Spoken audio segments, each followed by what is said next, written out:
बिस्मिल्लाहिर्रहमानिर्रहीम अस्सलामुअलैकुम। आज दौरान इद्दत निकाह केस में समाअत के दौरान इमरान खान और बुशरा बीबी की खावर मानिका के साथ तल्ख गुफ्तगू हुई।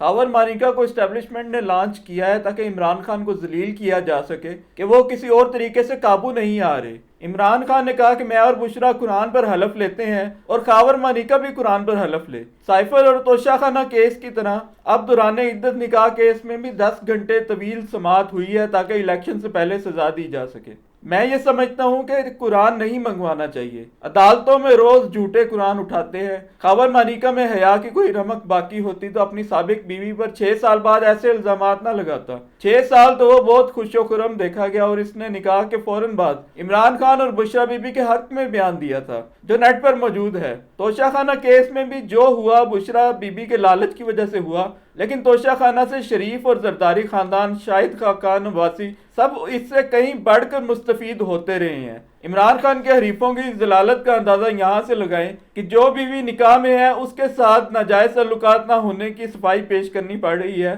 खावर मानिका ने जब ये कहा कि हमारा घर तबाह हो गया, छोटी बच्ची रातों को उठ उठ के रोती है, तो इमरान खान ने कहा ये सब तुम्हें 6 साल बाद याद आया है। खावर मानिका तो इस शादी से खुश था कि बैठे बिठाए लॉटरी निकल आई। वो बुशरा बीबी के इस मंसूबे में पूरी तरह शरीक ना होता तो 6 साल पहले एहतजाज करता। अब इस बेवक्ती गैरत का फायदा जो फौज की तरफ से अब इस बेवक्ती गैरत का क्या फायदा जो फौज के दबाव पर 6 साल बाद जागी। ये अय्याम गुजर जाएंगे तो फिर खावर मानिका और अकबर बाबर जैसे लोग अवाम में आने जाने के काबिल नहीं रहेंगे। सिर्फ इमरान खान पे दौरान इद्दत निकाह का केस नहीं चला, दूसरे लोगों के साथ भी जिनसी मामलात उठाए गए। शहबाज गिल पे जिनसी तशद्दुद हुआ, जमशेद दस्ती की बीवी को नंगा किया गया, आजम सवाती की उनकी बेगम के साथ वीडियो बनाई गई।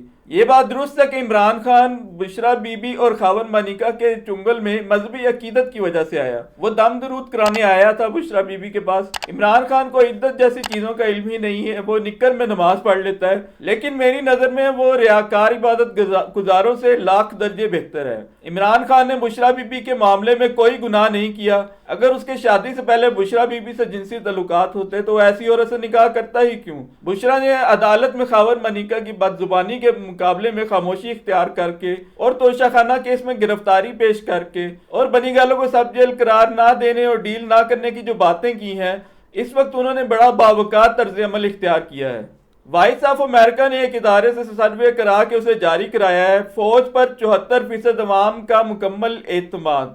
कोई शक नहीं कि जंग लड़ने की सलाहियत से मुतल्लिक 74 नहीं 84 का एतमाद होगा। फौज में गैर मामूली सलाहियत है ही तो भारत पाकिस्तान को जंगी तौर पर तबाह करने में नाकाम रहा। लेकिन बात है सियासत में फौज की मुदाखलत की। फौज ने बार बार मार्शल लॉ लगाया और पसे पर्दा रहकर भी हुकूमत की। 74% अवाम ने फौज पर एतमाद ये नहीं किया कि वो सियासत को अपनी मर्जी से चलाए, पीटीआई लीडरों को इस्तेहकाम पाकिस्तान पार्टी में शामिल कराए। सब जानते हैं कि तहरीक इंसाफ को किसने इलेक्शन से बाहर कराया, जिसके बगैर इलेक्शन की कोई वुक्कत ही नहीं। ये काम इलेक्शन कमीशन और सुप्रीम कोर्ट के जरिए कराया है और इस सर्वे में इन दोनों इदारों पर भी 42% और 58% अवाम ने एतमाद का इजहार किया है। इस सर्वे पे कोई पागल ही यकीन कर सकता है। इससे पहले पिलडैट और गैलप के भी सर्वे जारी कराए गए हैं जो कि नून लीग के हक में और इमरान खान के खिलाफ हैं। ऐसे सर्वे कराने वाले सिर्फ जिल्लत ही इकट्ठी कर रहे हैं। निगरान वजीर दाखिला गौहर एजाज ने कहा है कि इंतखाबात 8 फरवरी को होने पर किसी को कोई शक व शुबा नहीं होना चाहिए। उनकी खिदमत में गुजारिश है कि 8 तारीख को मुल्क में एक इवेंट होने जा रहा है, इस बारे में किसी को कोई शुबा नहीं, लेकिन जो कुछ होने जा रहा है इसे कोई अंधा ही इलेक्शन मान सकता है। इस्टेब्लिशमेंट और नून लीग बाद में इस पर पछताएंगी। 2024 में $27 अरब का कर्ज पाकिस्तान को चुकाना है। इस सियासी अदम इस्तेहकाम की हालत में ये कर्ज लौटाया जाएगा। पाकिस्तान कभी मुत्तहिदा अरब अमारात के पांव पकड़ता है तो कभी चीन के 2-2.5 अरब डॉलर का कर्ज वापस ना मांगो। फिलहाल आज 146 जान बचाने वाली अद्वियात की कीमतों में इजाफा मंजूर किया गया। बहरहाल फौज और नून लीग को गुड लक और जस्टिस काजी फायज ईसा को भी गुड लक, जिन्होंने तहरीक इंसाफ को इलेक्शन से बाहर निकाला। ये 4 दिन की चांदनी है, इसे खूब इंजॉय करें। तहरीक इंसाफ के जो कारकुन मायूस हैं उन्हें कुछ याद दिल कराता चलूं, अगर बराह रास्त माशाल्लाह लगाकर भी एक दिन मुशर्रफ को पसपा होना पड़ा तो माशाल्लाह लगाए बगैर कितना अरसा फौज मुल्क को इस तरह से चला सकती है जिस तरह से पीडीएम की हुकूमत में और इस वक्त चलाया जा रहा है। एक दिन लाखों लोग बाहर निकलेंगे और इस मुतनाज़ा मशकूक इलेक्शन से बनने वाली हुकूमत को चलता कर देंगे। तहरीक इंसाफ के जो लोग मायूस हैं उनसे सवाल यह है कि अदलिया बहाली तहरीक में कई बार मायूसी न फैल गई थी, फिर क्या हुआ? मियां मोहम्मद नवाज शरीफ अपनी इंतखाबी मुहिम में बार बार ये नुक्ता उठा रहे हैं कि खैबर पख्तूनख्वा के लोग अकल की तरफ से फारिग हैं, जिसकी वजह से वो इमरान खान को इक्तदार में लेकर आए और यहीं से इमरान खान का इक्तदार बाकी मुल्क में फैला। सवाल यह है कि अगर नवाज शरीफ का दौर इतना ही अच्छा था और इमरान खान का इतना ही बुरा, तो आप उसे इलेक्शन क्यों लड़ने नहीं दे रहे? इसके बाद कुछ पूछने की जरूरत ही नहीं बचती। नवाज शरीफ अपनी इंतखाबी मुहिम में मुसलसल वो इदादोशुमार पेश कर रहे हैं जब 28 जुलाई 2017 को उन्हें इक्तदार से निकाल दिया गया था, वजीर आजम की कुर्सी से नायल किया गया था। शाहिद खाकान अब्बासी और बिलखुसूस शहबाज शरीफ के दौर में कीमतों में जितने इजाफे हुए उन्हें ना सिर्फ ये कि वो गिन नहीं रहे बल्कि उन्हें इमरान खान के खाते में डाल रहे हैं। इससे बड़ा लतीफा और क्या हो सकता है? पीपल्स पार्टी और एमक्यूएम के दरमियान मुसलसल बयानात की जंग चल रही है।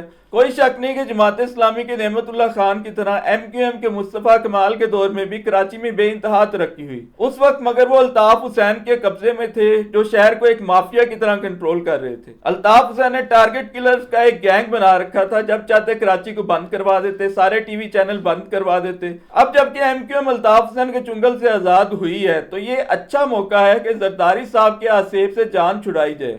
पे दर पे सिंध हुकूमतों के दौरान सूबे का हाल उन्होंने मोहनजो दड़ो जैसा कर दिया है। बजाय शर्मिंदा होने के अब वो अपनी कारकर्दगी सामने रखकर पंजाब और मरकज में हुकूमत बनाने का ख्वाब देख रहे हैं और पंजाब को कह रहे हैं कि सिंध में बड़ी तरक्की हुई है। 2008 से 2013 के दरमियान जरदारी हुकूमत तारीख की बदतरीन हुकूमत थी। माशी तबाही में अगर कोई हुकूमत उसका मुकाबला कर सकती है तो वो है अप्रैल 2022 में बनने वाली शहबाज शरीफ की हुकूमत। दोनों बेशर्मी से अपनी इंतखाबी मुहिम चला रहे हैं। खौफे खुदाए पाक दिलों से निकल गया, आंखों से शर्मे सरवरे कूनो मकान गई।